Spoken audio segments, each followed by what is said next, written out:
Hello, xin chào các bạn đã quay trở lại với review 5 phút. Ở cuối tập trước, sau khi đánh bại đám kỵ binh đại ác ma, mấy người Long Hạo Thần đã nhanh chóng tiến vào hang động bí khiếu. Tuy vậy, khi tiến vào bên trong, hai sa ma đoàn bất ngờ bị âm thanh trong hang phát ra khiến linh lực tiêu hao vô cùng lớn. Thân là đội trưởng, hơn nữa còn có huyết khế có thể truyền tống tức thời với Hạo Nguyệt, Long Hạo Thần quyết định sẽ một mình tiến vào sâu bên trong điều tra tình hình. Đến trước miệng hố sâu không thấy đáy, Long Hạo Thần men theo lối mòn đám ma tộc đã để lại trước đó mà tiến sâu vào bên trong lòng đất. Chút ánh sáng cuối cùng vụt tắt, xung quanh hắn giờ đây tối đen khiến người ta sinh ra cảm giác ghê rợn. Đúng lúc này, quang nguyên tố tinh linh Nhã Đỉnh đã xuất hiện, nàng giống như một ngọn đuốc soi sáng cho hắn vậy.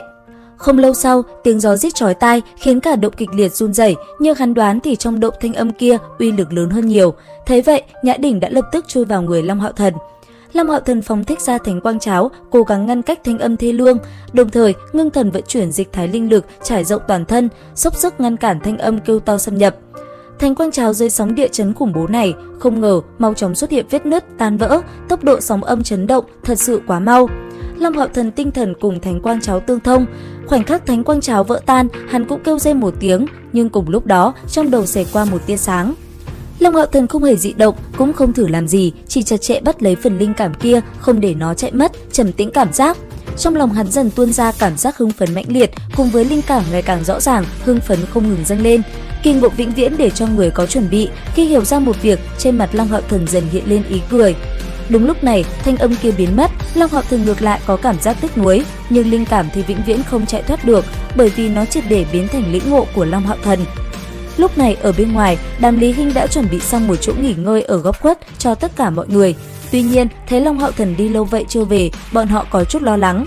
Đang trong lúc mọi người biểu quyết định đi tìm Long Hạo Thần thì nhiều huyết khế với Hạo Nguyệt, hắn bất ngờ xuất hiện trước mặt mọi người. Sau khi nói qua về tình hình bên dưới đáy thạch động một lượt cho cả đám, Long Hạo Thần nghỉ ngơi khôi phục linh lực rồi lần nữa tiến vào bên trong. Tuy vậy, lần này hắn đem theo bảo vật truy tầm để quay lại toàn bộ quá trình. Bởi vì có kinh nghiệm tìm kiếm đợt trước, hắn quen thuộc lần nữa đi tới cái hố sâu. Khi tiếng kêu to lần thứ tư vang lên, trên mặt Long Hạo Thần lại xuất hiện nụ cười thỏa mãn. Thành quang cháo đang chấn động, hơn nữa tần suất đồng bộ với sóng âm, đây chính là lĩnh ngộ của Long Hạo Thần. Hắn gọi là quang chi đãng dạ, dựa vào cảm giác và ngộ tính vượt xa người thường. Khi hắn lần thứ 5 sử dụng thánh quang cháo, rốt cuộc có thể hoàn mỹ cộng minh với sóng âm nơi đây, chẳng những ngăn cách tiếng kêu to, còn có thể ngăn cả chấn động của sóng âm. Lúc này thì Nhã Đỉnh lại lần nữa xuất hiện soi sáng cho hắn. Long Hạo Thần phát hiện càng xuống dưới hơi thở linh lực tà ác càng mạnh, trong tà ác có vài phần tĩnh mịch. Khác với sắc khí của Thải Nhi, phần tử khí này dường như là phát ra từ hơi thở tử vong chân chính. Hơi thở linh lực tà ác kia, Long Hạo Thần chưa từng cảm thụ qua. Trong quá trình rơi xuống, Long Hạo Thần nhìn thấy rất nhiều thi thể đại ác ma vắt trên tảng đá. Tuy nhiên, linh hồn của bọn chúng như bị thứ gì đó hút lấy. Trong nháy mắt đã biến thành oán linh hướng phía Long Hạo Thần công kích.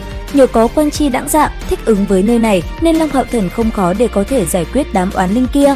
Tuy nhiên đúng lúc này, phòng bảo hộ của thánh quang cháo bỗng vỡ vụn, Nhã Đỉnh sợ hãi kêu lên, hiển nhiên là thanh âm kinh khủng kia lại phát ra. Mặc dù ánh sáng xám rất yếu ớt, nhưng trong động đen giơ tay không thấy ngón này, Long Hạo Thần mơ hồ cảm nhận được cách mình không xa có một tòa tháp cao 7 tầng. Sự tồn tại cường đại đến khủng bố, đây là cảm quan và phán đoán thứ nhất của hắn đối với tòa tháp cao này. Xung quanh tháp cao có vô số ánh sáng xám trắng quay quanh, chúng nó tự như thiêu thân lao đầu vào lửa, không ngừng hướng chỗ tháp cao dâng tràn, bám vào tầng ngoài tháp cao tản ra năng lượng xám trắng. Đúng lúc này, tiếng kêu to không chút báo trước hoàn toàn bạo phát, năng lượng xám trắng bám vào tháp cao, tùy theo bạo động bay tứ tán. Vẻ sợ hãi không tự chủ được xuất hiện trên mặt hắn, bởi vì hắn hoảng sợ phát hiện từng đoàn ánh sáng xám trắng không ngờ là dao động linh hồn cực kỳ mạnh, mà tiếng kêu to khủng bố lại đến từ thanh âm của linh hồn kêu gào. Đến đây thì cũng hết tập 77 Thần Ấn Vương Tọa. Xin chào và hẹn gặp lại các bạn ở những video tiếp theo.